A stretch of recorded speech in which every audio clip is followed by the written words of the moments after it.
Welcome back to another episode of The Rundown. This is Chris Fagan. I'm on T3 Media Studios. This is the entertainment news and movie review show by fans for fans. Thank you guys for joining us. If you're in the live chat, please holler at us because we're watching those right now. We're going to be talking about John Campea. Did he backpedal on his promise to sponsor a small YouTube channel? We have rumors of Transformers and G.I. Joe finally coming together in a crossover, and somebody stepped in it a little bit when it comes to the Little Mermaid. Is it Miss Faith? So we're going to talk about that and more tonight, this afternoon on a Wednesday on The Rundown. Check it out, guys.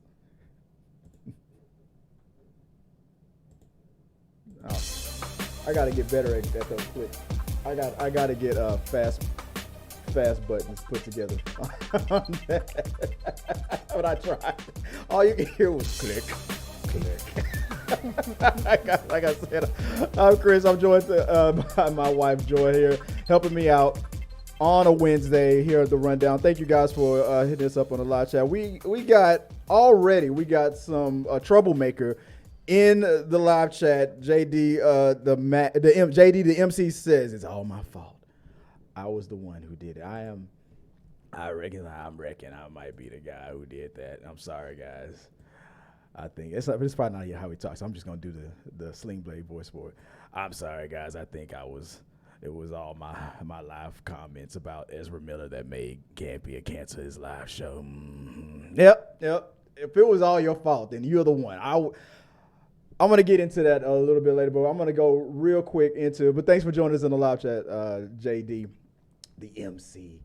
We're going to get into that. But before we get into all that stuff, guys, if you are in the live chat, you're joining us live, just hit us up on any topic, whatever you guys want to talk about. We're going to be getting into that at the end of the show for the We Got Your Mail portion of the segment. And if you do super chats, we will interrupt, or Streamlabs comment tips, we will interrupt the show at any moment to highlight your comment, and as we put it up on the lower third. So we appreciate all your support. We're streaming live on our Facebook, our Twitch, and here on YouTube. We also have a podcast, so if you want to watch the show after it streams live, you want to listen to the show, support us on our podcast.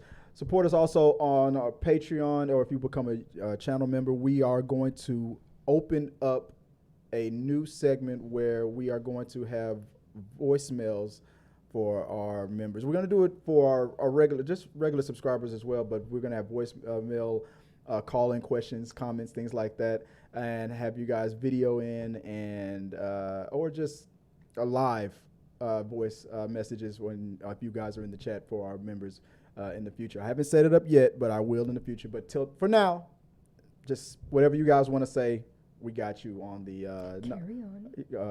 we got you on the lower third. What Jason? There he goes again. He's like, "Oops." Now I'm gonna call you out. There you go. No, don't be oopsing now. You cost me my sponsorship. What was that on when what's his name? Lethal Weapon. What's his name? Not Danny Glover. What's his face? When Mel Gibson was caught on that drunken moment, and he got divorced. You cost me my Laker tickets. But no, I'll go into my spiral a little bit later on. But let's get right into it. First, we got the entertainment news portion of the show. Let's start with I was supposed to help you out and give you that whole list. I said, okay, could you print out everything for the show? And I forgot to print out this top 10. I wanted to talk about the top highest grossing films of 2023 right now so far. I mean, it was interesting. It was something that I noticed, and I was like, I want to talk about this because it was interesting to me that where we are in 2023 as far as top grosser. I think so far we only have one in the $1 billion club. But let's look at this real fast. I'm not going to take too much time on this stuff because I'm going to get right into the main topic. So let me go full mass here for a second. Coming in at number 10. Let's see if we can pull it up. What do we got, Beck? Can you see that? We have Evil Dead Rises at 144,550,801. Mm-hmm. Following that, at number 9, Scream 6 at 100 and, you know what, we're going to round. Almost 169 million. I'm not reading all that out. I was about to say, just round it. The Little Mermaid is close to 198 million. That's so far because that just dropped. There we go. Number 7. Dungeons and Dragons is at 208, which we just finally saw last night. A little behind. Creed 3 at almost 274.5. John Wick Chapter 4. We had a big jump. We went from 274 all the way up to 400 and almost 430 million. In the box office. Mm-hmm. Quantumania. I'm sorry, Ant-Man and the Wasp, Quantumanium, yeah. That's 476 million. That's in 4th place at number 3. Fast X. Mm-hmm. 520 million. Flop. Guardians of the Galaxy, number 3, 740, almost 44 million. Flop. And then Super Mario hanging in there with billion too. It's still climbing over $1 billion. That's it. Nowadays, if you don't have $1 billion, you ain't got nothing. But I thought that was interesting where we are so far, what the other movies will do. I was wondering if John Wick will ever hit $1 billion. I would be super excited if that franchise ever hits $1 billion. Maybe when 5 comes out. I doubt if any of the spinoffs will, but I was hoping. I didn't think that Fast X was going to hit $1 billion. After Fast 9, I was like, people's expectations of kind of or love for it is kind of dipped. It's still making money overseas, but in America, it's like, nah, we're tired of you it. have those diehard fans that are like, I don't care what they do. Yeah. I don't care if send them to the moon. I'm gonna go and watch it. I mean, he was, like we said, he was literally Superman. Put him at the bottom of the ocean. Yeah. I'll be there. Yeah. Well, you don't want to mess with Aquaman like that. No, you thought the ending was bad. No, it would have got worse. Y2 Germs, I see you in the chat, Y2, and I sent you a message. I found your YouTube channel. I can't find you on any socials. Hit me up. I gotta ask you a question. DM me on Instagram or TikTok, Twitter or whatever. I gotta talk to you, man. We bumped into each other at Comic Palooza. I see you in the chat. Don't prep me, man. You better, hit me up. I got to ask you a question. I got to talk to you. All right, let's move on to the next topic for entertainment news. We have the response to The Little Mermaid after the release. So I saw a bunch of people with the speculations, and myself included, we're thinking, was this going to be one of Disney's lesser loved or poorly received live adaptations of one of the classics? But what was one thing that was interesting was a article that I saw in Forbes. It was a YouTuber and a critic by the name of, I think, was it Eric Kane? What's your last comment? Sorry. Hey, see, we got Ray Orr in the house.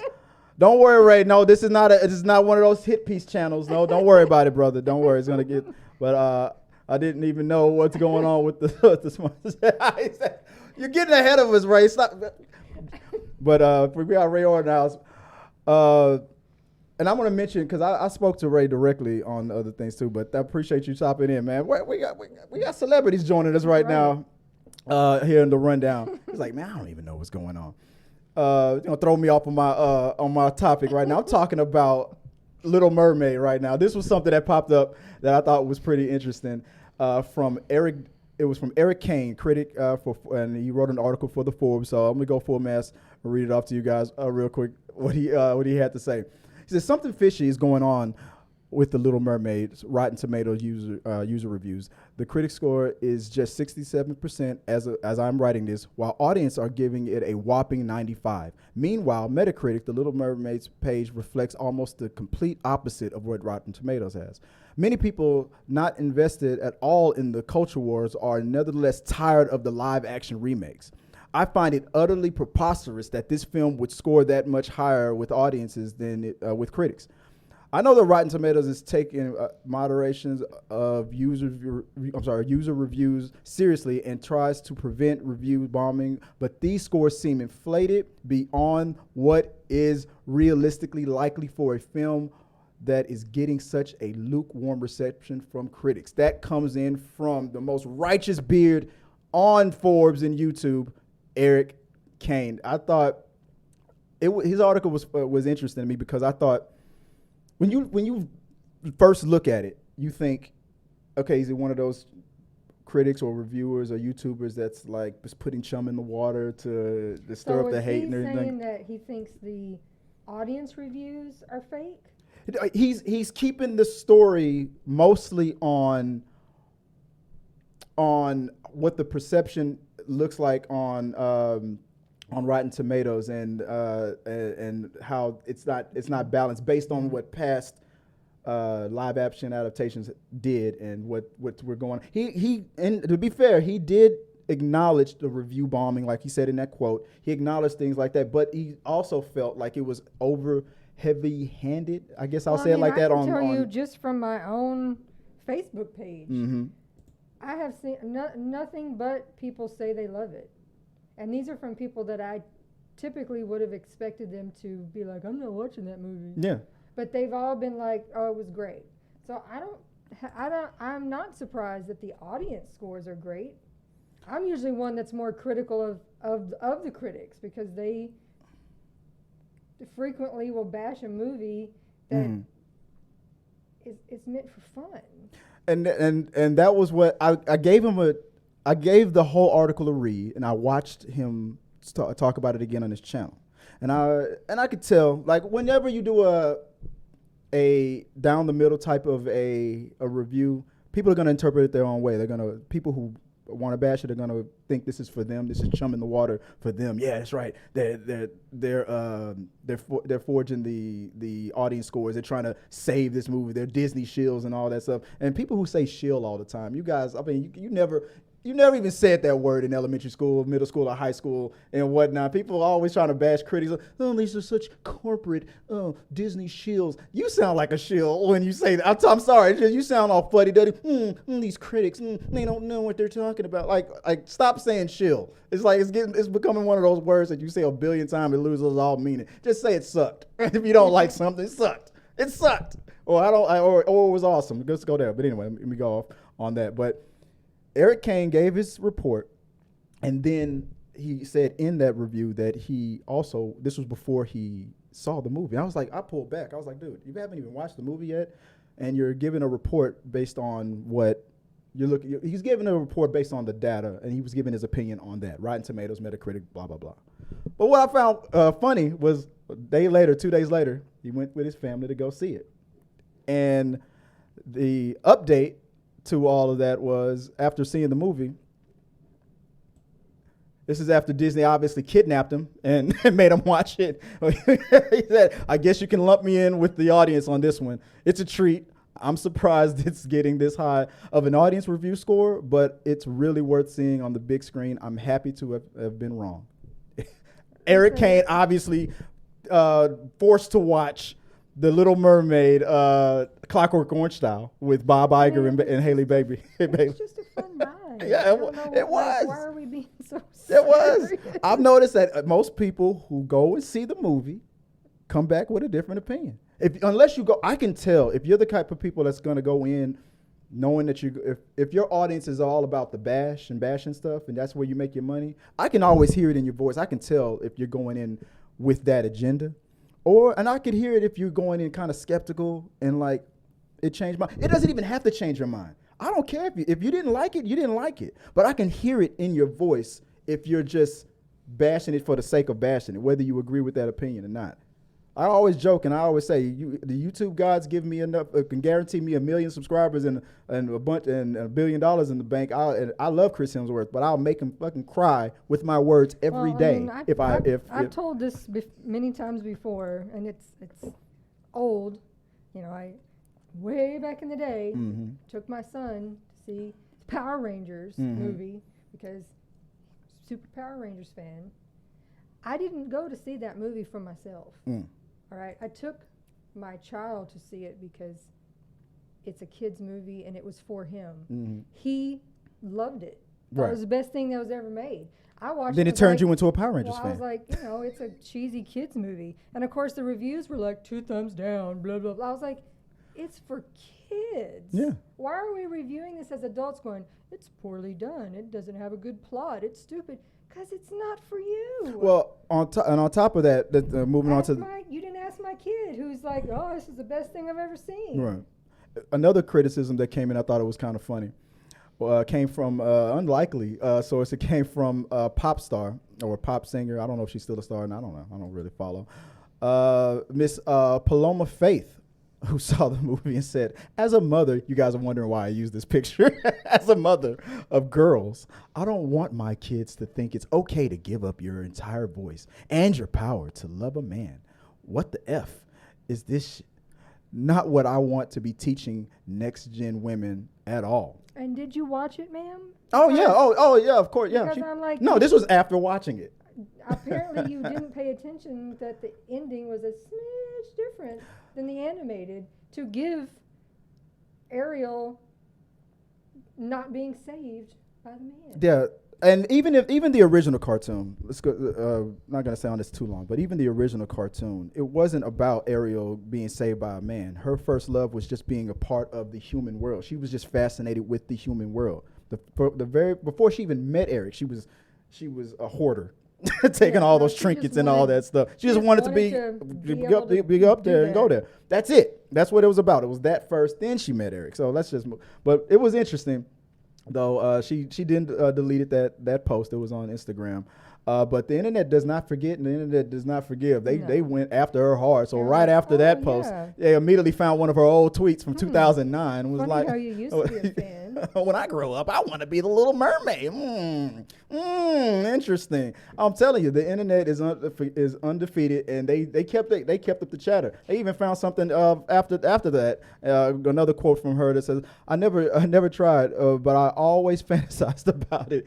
And I think that if I could have an open relationship where only I was allowed, it would be perfect. I mean, people bashed on a whole bunch of stuff that she said back in the day. So it's like you're talking about the internet is forever. Yeah, folks. you're talking about what's with this and that and the other. As a mother and this and that, they're like, look, hey, you. I ain't kink shaming. I mean, there's some stuff that I want to do that this one right here won't let me do either. But it's just. That's what the internet does. The second you go against something that some people like, they gonna dig all into your past until you're I don't know, until you have to delete the post, make an apology, whatever. I don't know. The war continues. I don't know. Keyboard warriors and their problems. I don't know. Anyway, real quick, moving on from that nonsense. The last thing on it, the rumor mill. Did you hear about? What do you think about the idea of the rumors for the cast of the upcoming Fantastic Four? Real quick, what are your thoughts on this? Well, I love Margot Robbie, so of course. Margot Robbie as the Invisible Woman. We got Adam Driver as Mr. Fantastic. People were upset with that because they were like, why doesn't he play Doctor Who? Why don't he play a bad guy? Christian Harloff said it best. He just played a bad guy. Let him play a good guy. I'm gonna do my Christian Harloff voice. He just did that. Lug nuts. Let him do something else. Actor, so yeah, he's a great actor. Job. Paul Mescal as the Human Torch. I don't know much about his career, so he's a newbie for me. I've seen his IMDb, not anything that I've really seen him. We just saw the person who voiced Sebastian. We know the V Diggs, so as he would probably just be voicing the thing, Peter Grimm. So if this is true, I'm okay with it. I think this will be a great cast. Margot Robbie crushing it with Barbie pretty soon, and if we get to see her in the MCU, I think that'd be a great fit. I'm not upset with it, so let me know what you guys think about that. Anything in the comment section before we move quickly move on, or should I save the comments for the very end? Just me and the boys. I'll keep them coming. I'm seeing them. I'll save it for the very end for the We Got Your Mail because Barb has to get out. On my lunch break. She's on her lunch break. She has to get out of here soon. So the rumor is Transformers is going to cross over with G.I. Joe. What we've been asking for years. And now, and now that after a couple of stinkers, little Snake Eyes, little Transformers with on the moon or whatever the hell's going on. Now, hey guys, don't give up on us now. Now we got your Transformers and GI Joe. I feel like now it's a little too late. Guys, talk about it. Is it too late? Are you even? Did you even see any of these movies? Are you even interested in any of these? This is my kind of a movie. I saw some of the original Transformers. Mm-hmm. I stopped at a point. Did you see the original G.I. Joe movie? Then the spinoffs with The Rock and all that I good didn't stuff? see the spin-offs. I saw the original. It got better. And Bruce Willis, it's just that now it's been so long with all those Transformers stinkers. I don't even know if anybody will care anymore. Don't get me wrong. I'm saying that just to sound cool. I don't even care anymore. The Paramount shills. I'm trying to sound cool, but right there. Yeah, but no. Some of y'all are about to get sued. No, it would be awesome. I would watch it. I'm gonna pretend like I'm above it. I don't care. The Rock. Remember Black Adam? It sucked. Second they announced this movie, I'm gonna be on there day one. I'm not gonna lie. So let me know if you guys feel the same way about that. And as we move on to the movie reviews portion of it, all I got we just saw Dungeons and Dragons. It's too late to give a review on that. But real quick, it was a nice ride. Yeah, it was a fun, comedic, good time. Well, I'm glad you enjoyed it because it's the last one. It ain't make no money, so it ain't gonna make no sequel. So, all right, there's our review. We like it. You don't need to know what all the Dungeons and Dragons stuff to watch it. Yeah. But I bet you if you're a Dungeons and Dragon like nerd, I bet you that was your movie. I bet you sure. I felt like they said they had a lot of little gems for the Dungeons and Dragons geek. But for the average film goer, that was a good movie. All right, so I'm going to talk a little bit about Succession series finale. The one thing, I saw the whole thing. It was my show. I liked it. Joy didn't watch it with me. I thought it felt like, without any of the murder, I felt like it was like Sopranos in the corporate world, as cutthroat as they were, with less hits. But obviously the family, the Roy family, was based on like loosely based on like your Trump types and stuff like that, and how the kids are trying to take over the business after Daddy either passes passes the torch or passes away. And we find out in the middle of season 4 that he passes away. I thought that was a shock based on how everything was going. I thought killing the father off in the middle of season 4 was a shock way to go. But there was some chatter on Twitter that I agree with. It just didn't feel the same after that.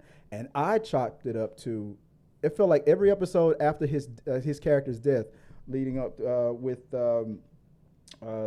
Kendall, with Shiv, with Roman, and even the husband Tom, that little weasel. It just felt like you were going through the 5 stages of grief, after his loss. Everything, it just felt emptier. It was still the same show. It's just, but without Kendall Roy, without your main character. Was it Kendall Roy who was the main character? Or am I mixing it up? Without the dad, it just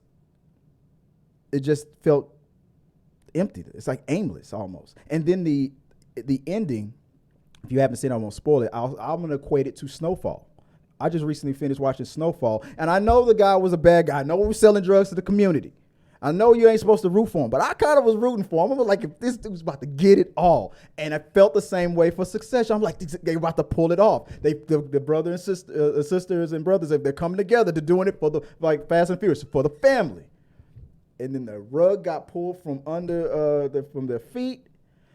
Just like in Snowfall, I'm like, oh man, I didn't want to learn a lesson. I didn't want a metaphor. Like, no, I don't. know you enjoyed Kieran Culkin and his.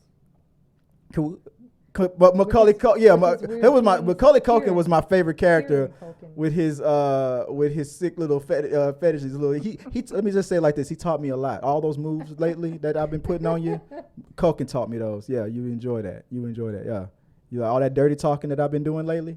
It was because of Culkin's character. Roman. I mean, you just got Romaned. But anyway, that's how I felt about it. Overall, I enjoyed it. I loved the show. I just felt like it kind of faded away. Not that great for me at the end. But overall, still enjoyed it. Moving on to the main topic of the day. We already had Big Brother I can't believe Ray came in to call me out. He's like, man, what you talking about, man? You don't know what you're talking about, Chris. Let me see if I can find it. Where's Ray or his message at? Where's Ray at? Let me see. Is it further up? Let me see. There we go. Yeah, there we go. Ray Orr calling me out. It was like, he said, hey, man, hey, what's going on, guys? Popping into the show. My love for you. I appreciate you for that, Ray. I don't even know what's going on with the sponsorship. Ray has been the voice of reason for me personally on the DMs for a minute now. When Amy Newman first filled in for a while to when Chris was sick for I think 2 weeks, and she patched in when she totally left and abandoned us here on T3 Medias to join John Campea and help out over there.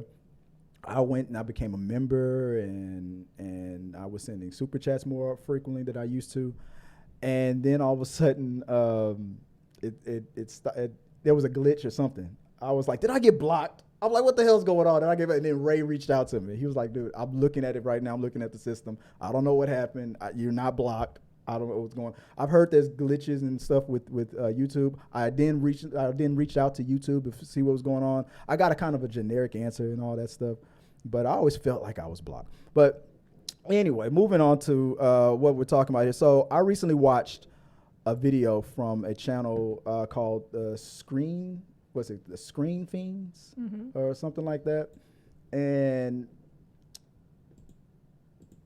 they implied heavily that, well, not heavily, I won't say it like that.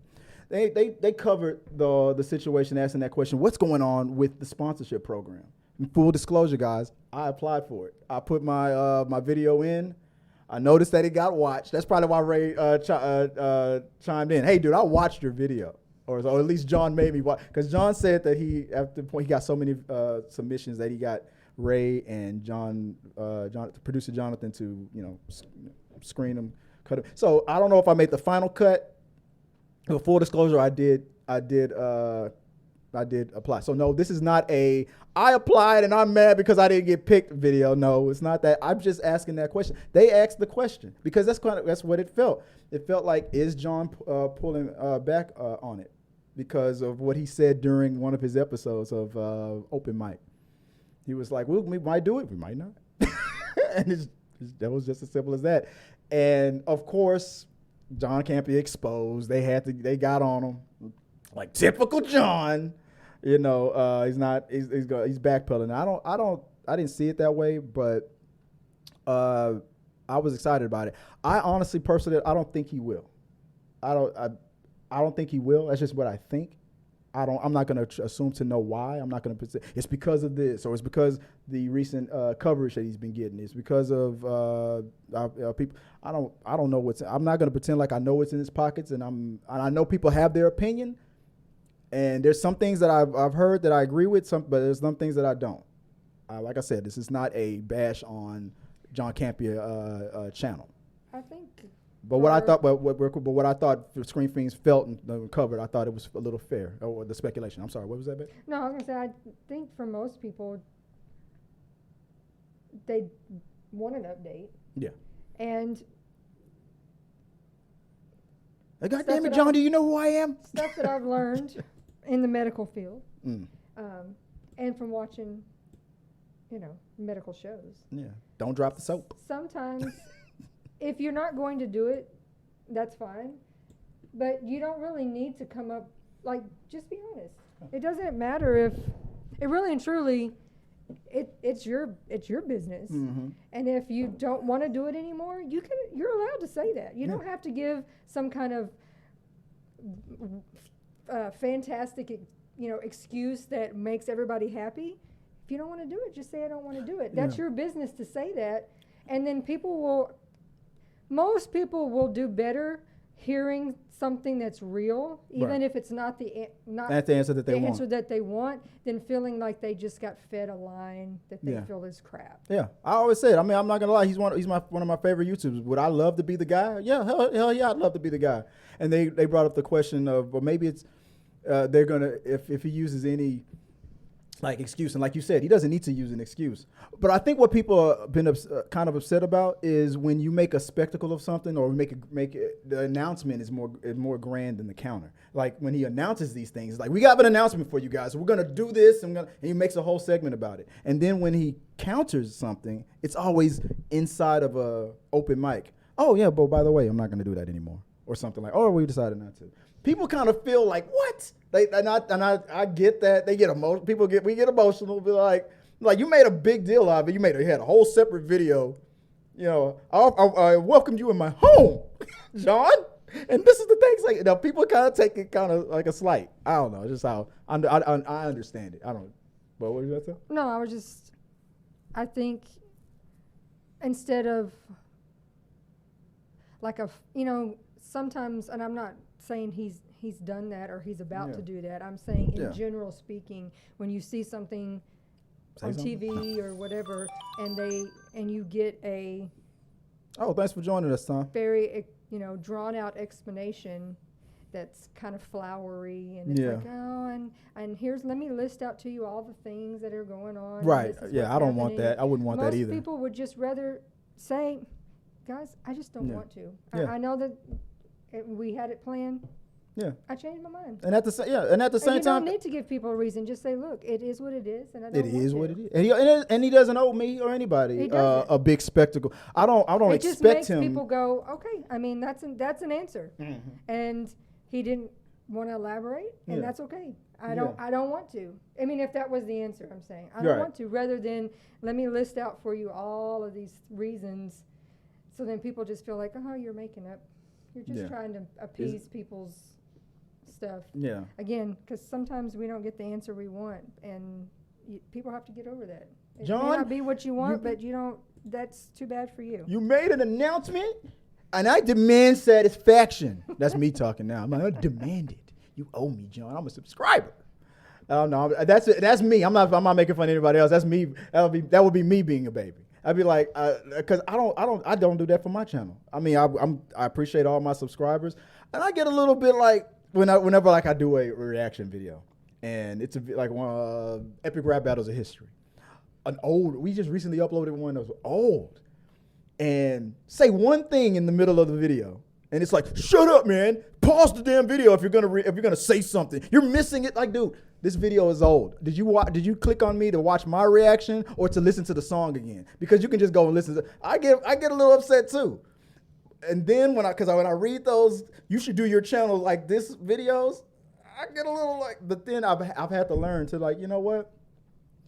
YouTube even tells you, if your audience will tell you what you want. Just like box office, we vote for movies with our ticket money, with our ticket purchases. They don't want me to talk during it. I had to learn. Okay, all right, I'll shut up. I didn't like it at first, but I was like, okay, all right, I'll pause it. I'll shut up. Tell me what to do. I'll be mumbling on my breath. Tell me what to do. You lucky I turned the lights on over here to turn this damn camera on. But so I can understand it both ways. You would get in. People get to a point where they're like, you made a big deal out of it, and it was something people got excited for, and it's because it's happened. But that's life. There's expectations, and then something gets in the way, bump in the road. You got to change your plans. It's when it happens so many times that people start to feel like, is that the thing now? It's just like a Marvel death. Like, he'll change his mind and pretty soon or something like that. And that's been the criticism of it from Screen. Like when Screen Fiends asked that question, I thought the question was fair. The way John Campea exposed.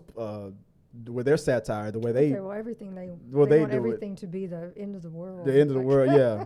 John Campea kicked your door down, stole your pride, and stomped your dog to death, and then reneged on the promise. I mean, to me, it would be personally using my common sense. It would seem to me, if you are taking a step back from all of these things, then that sponsorship is probably not a big priority for you right now. Right. It's probably way on the very back burner. Didn't say we weren't going to get to it. It's just not what I'm concerned with at this exact moment. I need I've already told you guys I'm revamping, I'm cutting things back, I'm doing all this stuff. So clearly, that's not what's important to him right now. Oh, we got. I know we're not there yet, but I'm gonna highlight this one real quick because this is some truth right here. Small YouTube channel. Mr. Legend says, "What the hell? Small YouTube channels are the best." You're damn right. Yeah, you're damn right. Small YouTube channels are the best. That's Small YouTube channels like mine. Now, there's some people that don't even consider this channel a small YouTube channel anymore after hitting like 10,000 and whatnot. Well, then give us more views. That's my wife sticking up for me. Like I'm tired of my wife. This is what really going on. She's tired of hearing me talk, so she'd rather me be occupied with you guys, so she don't have to listen to my bull anymore. So that's why she's like, get this man more views, so I don't have to hear it anymore. That's what she's really saying. So don't be thinking that she really championing me. She's just tired of my nonsense in the house all the time. Is that do you have to get back to it, or you have a few more minutes? Because I'm about to move on to the We Got Your Mail portion of the channel. I see you guys in the live chat. I appreciate you guys for joining us. Y2 Germs, I still see you in the live chat. Did you hit me up, man? I gotta talk to you. He said he would hit you on Facebook. All right, on the book face. Good. Okay. All right. Well, yeah, good. That's better because that way I can verify it. But guys, let us know what you guys think about, and we're gonna go into the live chat. What you guys think here on the rundown for the main topic. Do you think John Campea, is it a backpedal? Is it just life got in the way? Or do you think he might still do it? I think you guys are voting on it. What is the vote at right now? Because I had to post it twice because YouTube kept deleting it. Did the vote, is it still up there? YouTube keeps deleting. I keep posting a poll. It was when I got on because I voted. It keeps getting deleted. No, I don't see it. Ray, are you deleting my poll? That was weird to say out loud. Just blame Ray for everything, or John. Like, obviously, John doesn't want this poll. Like, no. There's a glitch in YouTube where I put the poll question up and it kept glitching out. Either that or Ray knows how to. Ray has that YouTube genie thing for YouTube, and he knows how to infiltrate. All right. Let's go into We Got Your Mail, guys. I'm going to read out some of your comments. Go all the way to the top. What we got going on, guys? JD, the MC, says he can see the poll. You can see it? You can see the poll, Jay? I'm sorry to say you can see it, huh? Pause. You can see it. Okay, well, so if you guys can see the poll still, because I can't see the poll for some reason. It's hidden from my view. Where's the poll at right now? JD, the MC, says hi. Hi, guys. Appreciate it. Sorry, it skipped. There we go. Joy responding back. What did I tell you about talking to other men, Joy? Talking about howdy. He says 18% yes, 56% no. 18% yes, that he will. The question was, will he take away the poll? Take away the sponsorship. I guess that's 18%. What is it? What was the Do result? you think John Campea will go through with his sponsorship program? Yes, he will. No, he won't. And what was the result again? If yes, he won't reveal who. And right now it says 18% yes, 56% no. Okay. That's what we all right. This thing keeps skipping. It keeps scrolling back up every time I try to keep it on you guys.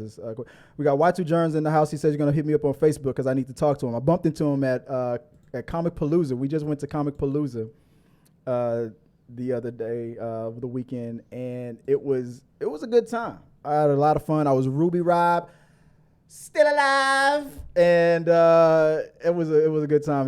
He just tapped me on the shoulder and said, "Hey man, Y2 Germ, baby," and I was like, "Oh, bro." It was we broed it out, and like I said, I gotta reach out to you. So I appreciate you for saying hi, man. Let's see. JD the MC says, "Smash that like button." Appreciate it, man. Thanks for the shout out. Oh, B Gill Studio, what's up, man? Fast X was dope. I think Jason Momoa was the dopest that we ever had for our. That's it for Joy, baby. I appreciate you, baby. She had to get back downstairs, guys. Say goodbye. See you later. I'll see you in a minute, baby. I'll come downstairs. I'll get into something a little less comfortable and a little more slutty for you later. Let's see. JD the MC. Miss you, Ray Aura. He's still there. He's still there. Yeah, okay, that was a message. In Facebook message. Okay, I'm mostly on that. I'll send you a message. Appreciate it, man, because I need to talk to you. Peter Lang in the house again. I told you the movie was making major loot. Boo if you want.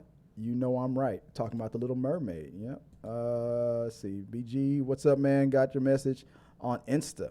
Oh, yeah. I hit you up. Yeah, that's right. I remember. Oh, yeah. Always, guys, hit me up on Instagram, on message. Follow us on all the socials, and send me topics that you guys want me to cover and what you want to talk about. Let me get through the rest of it. Right here, where will I stop off at? Y2 Journal, there we go. Peter Lang. Not on every one of the live action movies have made billions. A lot of the audience loves these movies. That is true.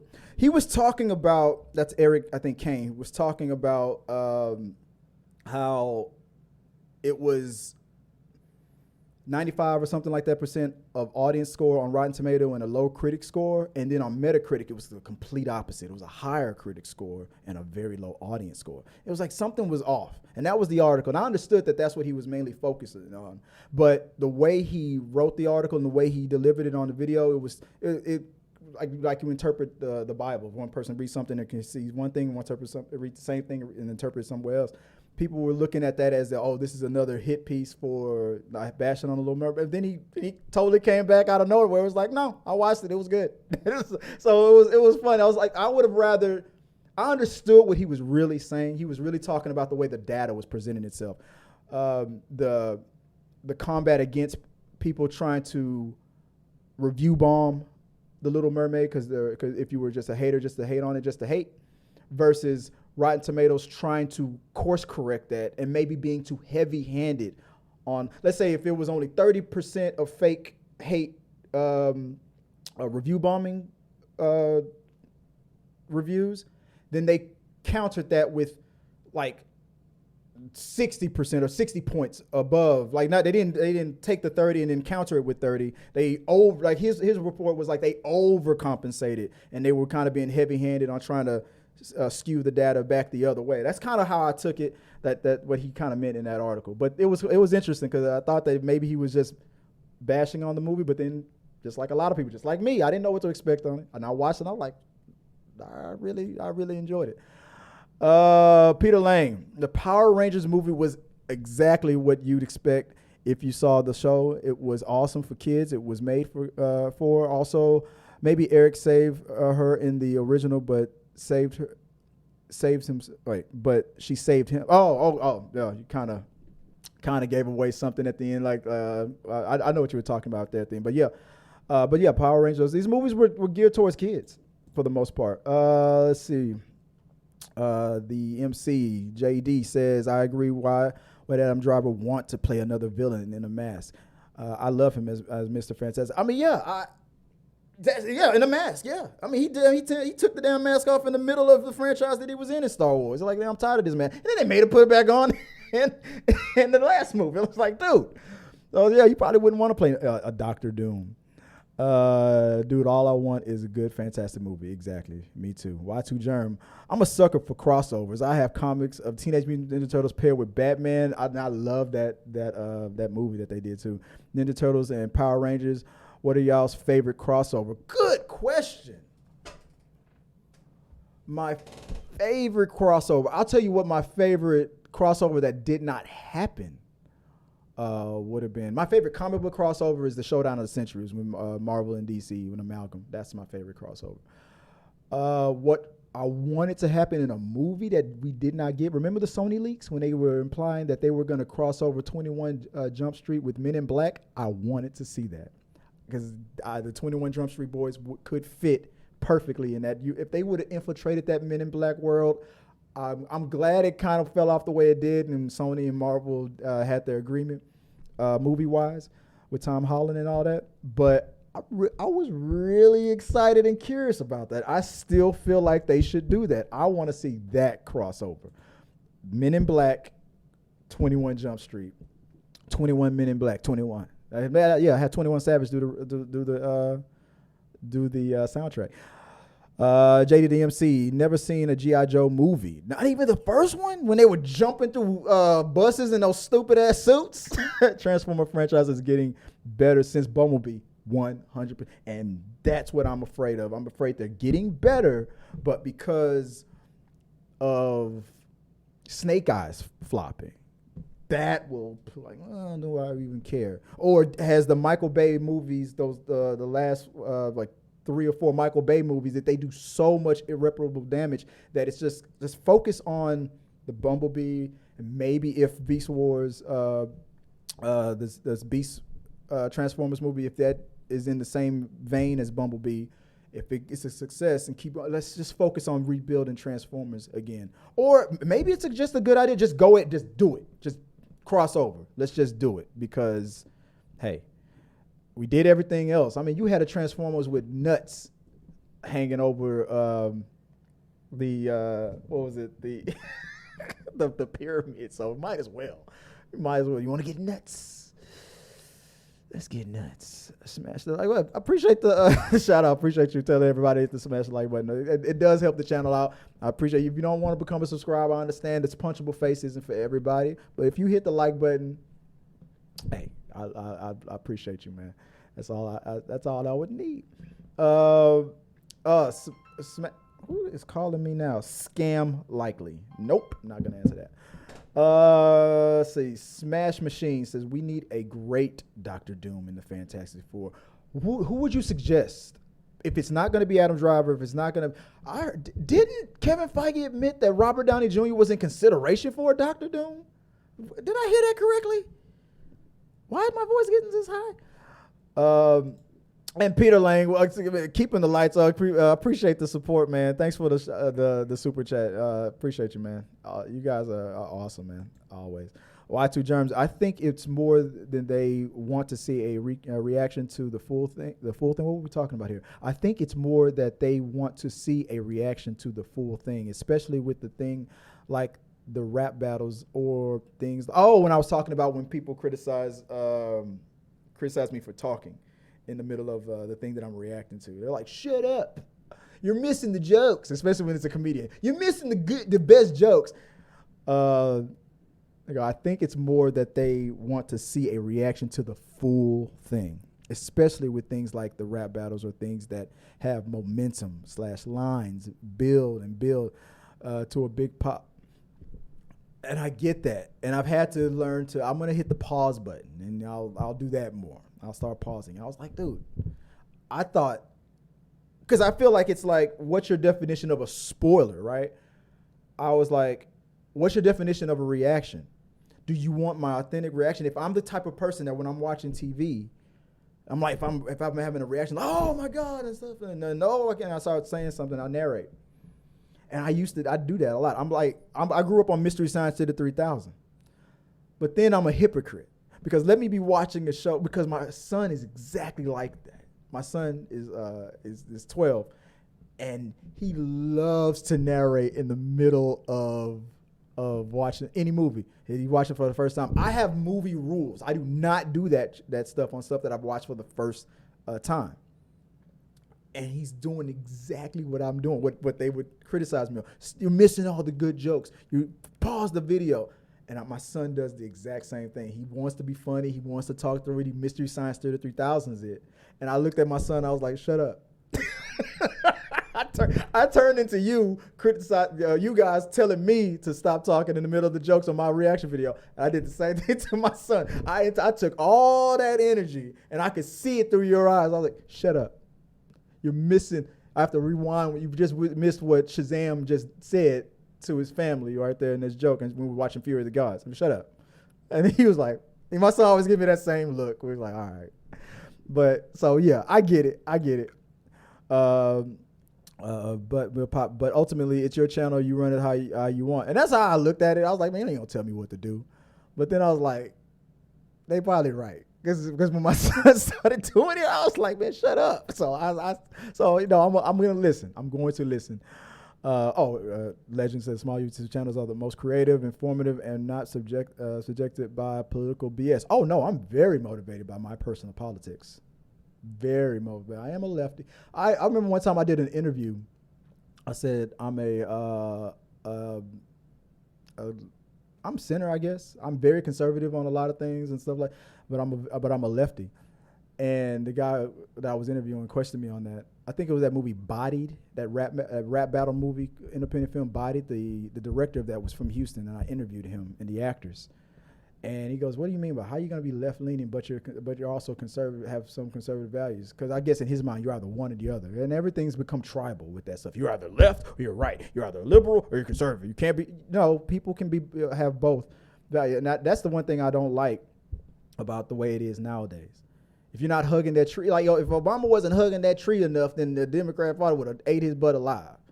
But on the other side, it's like we don't care what. Sometimes it looks like we don't care what you do. We got your back. I mean, that's like no, you don't want that either. Like I'm not 100%.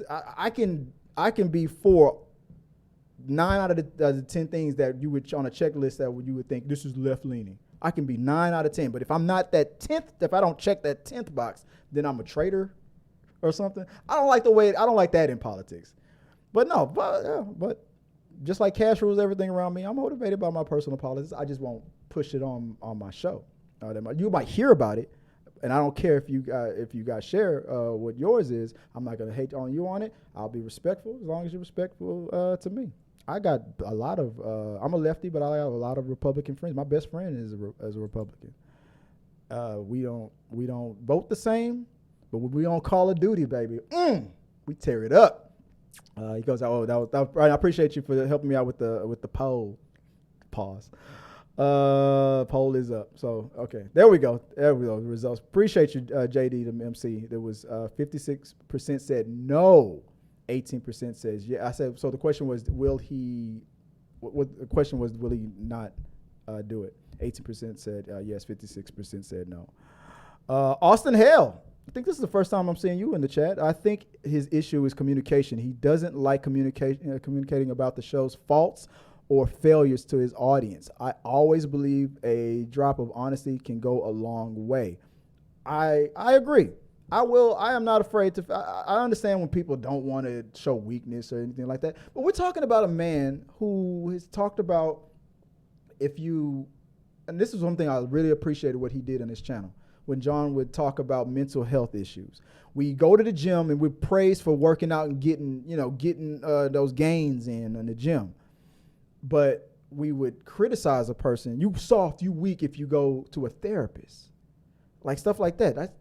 I agree with John on that. It's not weak to show that being vulnerable, getting teary when Haley Bailey was singing Part of That World. Did I get teary? I don't want to talk about it. You can't prove shit. But no, I mean, a little honesty does go a long way. I just felt like what people were really criticizing John about, whether it's fair or not, is that you make a spectacle on something and make an announcement, and then when you don't do it, because you don't have to do it, it's your channel, John. And then you go, oh yeah. By the way, I'm not going to do that anymore. People feel slighted. I'm not saying that's me. It's just that's what I hear a lot. They go, I'm feeling slighted. My channel, this guy's channel, Tyrone Magnus, whoever you follow, Dan Murrow, Christian Harloff, they show their appreciation, they show their love, and you have to have a strong community. That was the one thing. I want to talk about one of my failures. My failures when I started this channel was not being inclusive. Inclusive isn't the word. I always loved reading comments, but I would fail to quickly respond to my viewers.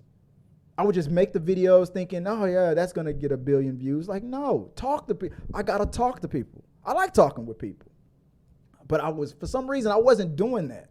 And when I realized that maybe I was in my own head when people were telling me how to do a reaction, I'm like, man, shut up. I don't want to talk to you no more. I take my ball and go home.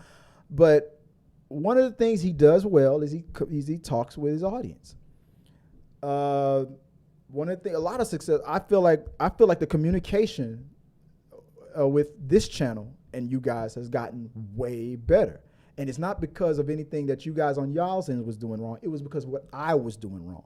I wasn't being as responsive. And the YouTube gods will tell you, hey man, communicate with your community. Talk to them. Respond to people when they say something. Just don't. Hey Chris, don't just be a smart ass when somebody tells you to shut up during your reaction, because that's when I usually would tweet something like, yeah, shut up. Engage. I was failing on that, and I feel like it's gotten a lot better because I forced myself to get out, to talk with you guys more, because a lot of you guys are smarter than me. You got a lot better things to say than I do. I think his issue was communication. He doesn't like but I already read that. But yeah, no, he's great. He's great as a communicator. He's better than most people. But like I said, people just kind of feel slighted a little bit, and whether that's true or not, I can understand if people felt like that. Because people have the thought that, oh, this is going to be big, and it's going to be this is going to happen, and it's going to be awesome winning, or if it does happen. So I'm going to make a whole video about it. It's a big announcement, and then when it doesn't happen, people kind of get depressed. They kind of get down on something like, damn, I wanted to do it, but for ... reason it can't happen. And you just go, hey, you know what? In an open mic, hey, by the way, we're not going to do that anymore.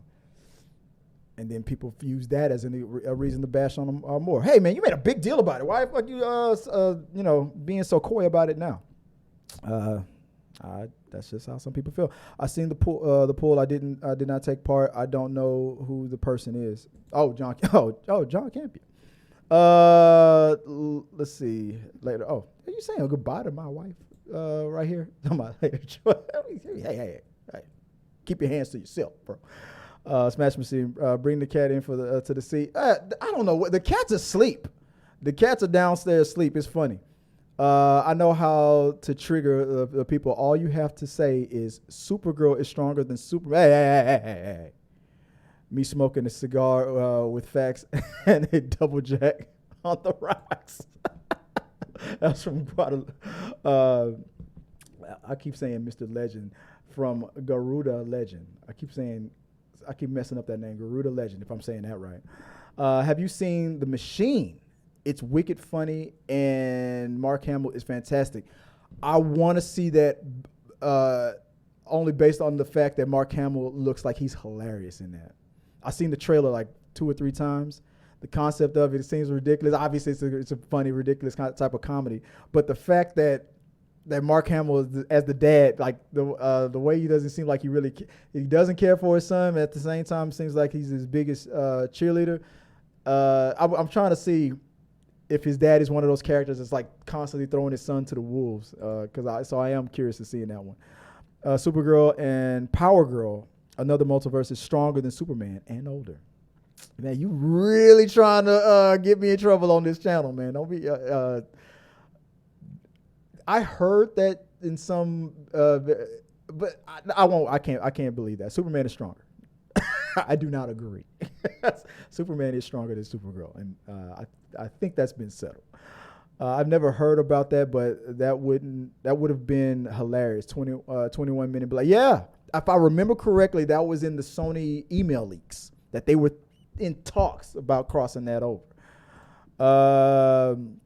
Garuda Legend, my fave non-crossover. And I appreciate you putting that question in the chat and then people participating with it. My fave non-crossover, I win Batman and Slade, a.k.a. Deathstroke fights. Best ever. Sometimes Batman wins, sometimes Slade wins. Mm-hmm. Slade isn't that the Teen Titans villain? The first G.I. Joe movie was good. I remember enjoying it because it was an advance in the technology when seeing them jump through those suits. I believe Marlon Wayans was in it, and I remember enjoying it when I was younger. It would have been very campy and silly if that same exact movie was made today, with the standards being raised after post Endgame, if you will. Kingdom Hearts is the best. That's it, hands down. Peter wins. That's true. Kingdom Hearts. If I remember correctly, that the concept of that game was pitched in an elevator ride. The Disney guys, the Square Enix guys was there. It was like, hey, you got an idea for da da da da. And by the time the doors went ding, it was like, have your people call my people. Let's talk about this. And that was it. And if I remember hearing correctly, it was a quick elevator ride was when that idea was pitched to the powers that be at Disney. Let's see. Mr. Legends, I just need Dr. Doom who is able to kill the Hulk. And thanks. That is Dr. Doom. You want the Hulk to die? I want them to fix the Hulk. If they're going to kill him, I want them to fix him first. I hope that this Hulu deal with Universal includes giving Disney the distribution rights back to Disney so we can get a proper Hulk movie. If you build up this whole thing with his son and all that stuff, if you're not going to kill the son for the Planet Hulk movie, then I feel like I just feel like Hulk is going in a wrong direction. It would be crazy if Hulk, who started off so badass, now starts to look all soft, and She-Hulk becomes the standard badass Hulk of the MCU in the future. That would be funny. I would laugh if that happened. Actually, I wouldn't like it, but it'd be funny. Hello, friends. Hey, Michael, what's going on, brother? How you doing? Appreciate you joining. He says, no, I'm late. Brianna Jasmine says, I'm late. Hey, Michael. Oh, just saying hi to each other. And now holler back. All right, you guys we just making love connections happen, baby. Mr. Legend, it takes the 4 people from Fantastic Four to attempt to take one Dr. Doom. They can't never touch him. Michael Williams, I missed you. Literally, we have not been at the same place at the same time. Hey, okay, there's some love connection stuff going on, guys. What's going on here? I'm about to leave to an appointment. Bye, friends. Hey, I appreciate you stopping by, brother. Hopefully, I'll catch you earlier next time. Brianna, goodbye, everyone. Appreciate you. Rounding it out at the end, can you add I don't know who he is in the poll? Are we talking about John Campea? John Campea is a YouTuber. He started off with AMC Movie Talk on YouTube, a show that I really, really love. When that got, I feel like it was at its peak. I miss Ashley Mova. Maybe I should do a top hosts on the John Campea show between John Campea, AMC Movie Talk, and Collider. He started off with AMC, then Collider magazine. I think it was a magazine at first, and then Collider video channel bought that out, and it became Collider Movie Talk. John then he built it up to a great entertainment news and movie talk show. Then he left. Then he came back. Then he left again. The John Campea show is his YouTube channel where he talks in the world of movies and movie news. We just had a visit from his brother-in-law in the chat. Ray Ora was just in the chat. But yeah, he's the YouTuber that I follow. I watch the show every day. And then in the recent weeks, he took his YouTube channel. He didn't take it away, but he just stopped doing his main show. Like the main show that I do here, The Rundown. After building it up and years of it getting to a certain level, he said he's not doing it anymore live on YouTube anymore. And it kind of made me and everybody lose our freaking minds because the things were building. The people they enjoyed seeing like my friend who was on this channel, Amy Newman, on the show. Then Chris Carr. I miss Kimberly. A lot of change. He's been getting bashed recently because of the changes that's been happening. Back to back, and it's just I guess his audience feels like it's just been a crazy roller coaster ride, but I feel like it's starting to settle. Even I was like, I'm only going to pick and choose what segments I watch of his on his YouTube channel, and I might listen to the podcast. Then somebody said something that caught my attention, and I said, okay, challenge accepted. Maybe I'm backpedaling. I said, okay, for a whole week, I will watch every clip that he uploads on YouTube, and I will listen to every episode of the podcast. I did that. I did that for a week, and I am now back to. I will support the podcast, but I will pick and choose which videos I watch of his on his YouTube channel. I just probably might just maybe the open mics and just the podcast. I've settled on that. I have the effect is worn off on me. I'm going to listen to the podcast. I listen to it on Google Podcasts. But that's just me. T3 Media's Bailey is talented and a gorgeous black woman. Don't you think it would be better if she was a black mermaid and had her one trials and tribulations? Hollywood can easily let's see. Oh, it's a two-part. I'm sorry. Hollywood can easily made Ariel best friend from children and trying to find people who try to capture mermaids. A simple 5-second cameo of a redhead Ariel would be fire. Ariel was redhead in the movie. People think that redheads are exclusively a white person thing. I'm not saying that's what you're saying, but if you do think that's not actually. There are black redheads. And if you follow the science, the cradle of civilization and all, and everything, and the source, and black women having the DNA of every woman and person in the world, and all that stuff, and whatnot, the DNA is in there. That's where it comes from. Black. There are black redheads. And if you want to get real technical about it, those freckles. What do you think that's that melanin coming out? So, redheads are the brothers, right? That's the joke. But yeah, no. If I remember in the movie, there was a lot of different ethnicities in Under the Sea. All of his daughters. It seemed like wherever Triton smashed and then wife gave birth, and whatever ocean that he was in would be the ethnicity, because one daughter was Asian, one daughter was black, one daughter was white, one daughter looked Hispanic, another daughter looked this, another daughter looked that, it looked like it was like if wherever he got down is what but obviously it was just Disney just trying to be inclusive and represent. Let's see. Peter Lane said the Smart Hulk thing has to break down at some point, so Bruce and the Hulks have to face each other and work out the issues. I thought they did, but that's what I think. I thought Smart Hulk was them working out their issues and coming up to an agreement, from what I understood. Dr. Nova says, if John really wants to surprise me, he'll sponsor Taylor. I have a theory on that.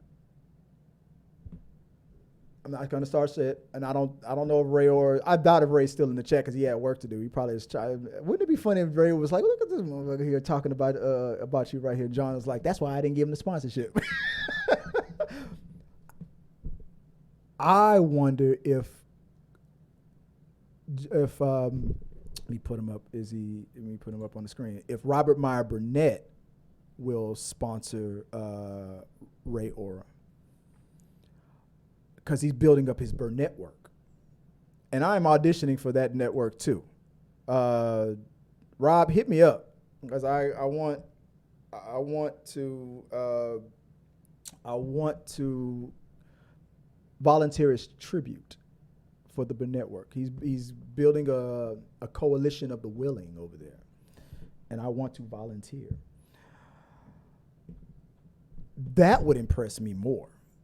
Not I'll sponsor you for a month or two, give you a couple $1,000s and be on the way. I feel like what Taylor had, if I could have worked for John for a couple of months, for 8 months like Taylor did, it was just 8 months or 8 or 9 months. I thought Taylor was there a lot longer. That surprised me when he said, I've only been here for 9 months and it was a great experience, blah, blah.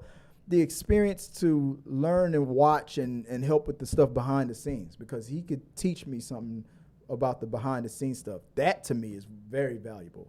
So I don't agree that it would just be business as usual. He technically, it was obviously quid pro quo. He paid Taylor for the job that Taylor was doing, but he gained a lot of knowledge. So I'm subscribed to Taylor's new channel, and the fact that he stole Amy Newman from me and their new channel, Horror Movie for Weenies, I think would be that Horror Movie for Weenies channel that they came up with together. I think that would be a good fit for the Burnett work. That would surprise me more than anything else, because I think that's a good fit to me. For me, if I can find my sound, so for me, I feel I think that the Horror Movie for Weenies channel that they came up with together, where Taylor introduces Amy Newman to another, because she's not a horror fan, but she's being forced to watch. And I suggested to her too. I texted her a couple weeks ago, and I said, you know what you should do, just to have more content on your channel, because I know it's hard to get together and sit down for an hour and a half sometimes to watch a horror movie every other day or whatever, however many times that they do it. Why don't you react to short horror films that are posted on YouTube? Like Finley, that killer doll. I suggested that to her. She said that's a good idea. So I'm purposely announcing that out loud here with you guys to let you know, if they do that, this is where they got that idea from. If they start reacting to short horror films on that channel, horror movies for me, I gave her, and I have the receipts too. I got the text. I'll prove it. I don't want anything. I just acknowledge me. But I think Amy Newman and Taylor should be on the Burr Network. That's just me. Maybe it's not a good fit. Maybe they don't want to. Maybe they've talked about it. Maybe they don't want to do it. But I think that would surprise me more. It would really surprise me if I could get on that Burr Network, because I got a great show idea for them. Rounding it out before we end it all, let's see what we got. Dr. Nova says, if John wants to surprise, I'm sorry, we just read that one. In the comic books, Thanos is so strong that he baited the Hulk to jump from planet to planet, knocked him out, and experimented on him to make him go from Hulk to Bruce Banner. Okay, I didn't know that. I got to get back into my comics, man. I got a whole closet full of them. I stopped collecting, and I need to. Life got in the way. The legend in the Little Mermaid original, the star who loved the redheads, Ariel, was a Jamaican sea star. In the are we talking about the TV series, or are we talking about the movie? Brianna Jasmine says, are we talking about this right here? What we're talking about, is this tea? Or am I missing a conversation? Horror movies for weenies sounds like something I'd be into. Well, Amy Newman, the former co-host here of the Talking Through the Media's live show, who went to the John Campea show temporarily, became very good close friends with Taylor Gonzalez. They formed a channel together, Horror Movie for Weenies. It's very funny. I like the fact that Taylor is scaring the crap out of her every day. Making her watch more, because I could never get Amy to watch horror movies. She would not. I was like, hey, you want to watch this trailer with me? Absolutely not. I got her. If you want to see something funny, I did get Amy to react to a horror movie once on this channel, and it was like she really does not like horror movies. So it was pretty funny. So when she told me that Taylor convinced her to do that, I was like, what? I was like, really? You do it for Taylor, but no. But they both live in California. She's from California. I'm here in Texas. Otherwise, I think me and Amy would still be working together. But if it was geographically viable. But after COVID and all that, when things got back to work again, and Amy had to pull back from the channel. She promises that she will be back. I just have to catch her at the right time. But we'll see. Peter Lane says, no, Smart Hulk just has Bruce's mind in Hulk's body. What hasn't happened is Hulk and Bruce talking out their issues with each other. But from what I understand, I understand what you're saying, but from what I understand, every time they meditate, like every time he meditates and stuff like that, like Bruce and Hulk can talk in the mind. I've seen, maybe that's what I've seen. Maybe the thing that you're explaining to me is probably the thing that I'm slightly remembering. So yeah, I don't know. I know you're right. I just felt like from the movie's perspective, I thought they hashed that out when from the other Incredible Hulk movie, when he was doing his Zen thing and he opened his eyes and they were green. That was him coming to terms with the Hulk. That's just from what I understood. The legend says, I agree. Just react and don't let people know that they are in a relationship. A best course. What am I missing? Just react and don't let people know they are in a relationship is the best course. Maybe this is a conversation that you guys were having. I'm missing. And ending it off with Amy. Let me put on clothes. Oh wait. Oh no! Don't be doing that. Like, you telling me that you sitting there watching this butt bucky naked? No, we ain't doing that. Peter Lane says, Mightiest Heroes and the Hulk takes over and Banner is allowed out once a month. Oh, okay. And ended it off right now with B. Gill Studios. Really quick, what did you think of the trailer I shared with you, Nightwolf?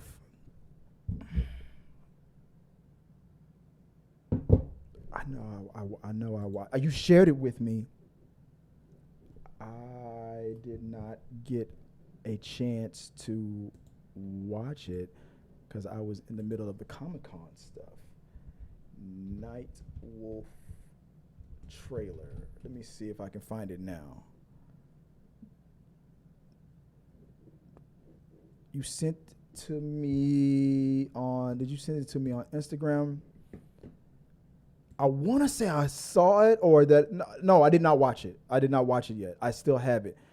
My ADHD kicks in and I will, if I don't watch it immediately, I'll lose it.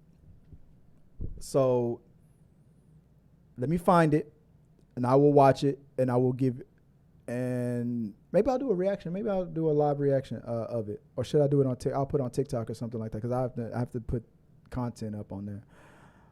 I know I have it. I promise I will watch it. Comicpalooza got in the way. I think I forgot. I saw it and then I forgot to watch it, and so I apologize for that. I'll get on it. All right, guys. I got to get out of here. Appreciate you guys joining me on a Wednesday here for the rundown, as we talked about your favorite entertainment news and reviews by fans for fans, as we all are. You guys, like I said, if you have any questions, any comments, concerns, you always want to send them to me. You can do it on social media. Even though I'm a dirty liar, I say I will respond. But as BG Gills has called out, I failed to respond to his message, so I apologize for not doing it. But anytime you guys want to hit me up, go do it on social media. I will get around to it. Appreciate you, Brianna Jasmine, for joining us in the chat. Appreciate Peter Lang, Garuda Legends, BG Gills. Let's see who else. Michael Birchfield, as always. I think I already said Peter Lang, Austin Hale, and Ray Aura, JD the MC joining us in here as well. But can you believe Ray Aura came over real quick to shut my down? He was like, "Look, even I don't know what's going on with that right now, so don't question it." No, that's not what he said, but no. I appreciate you, Ray.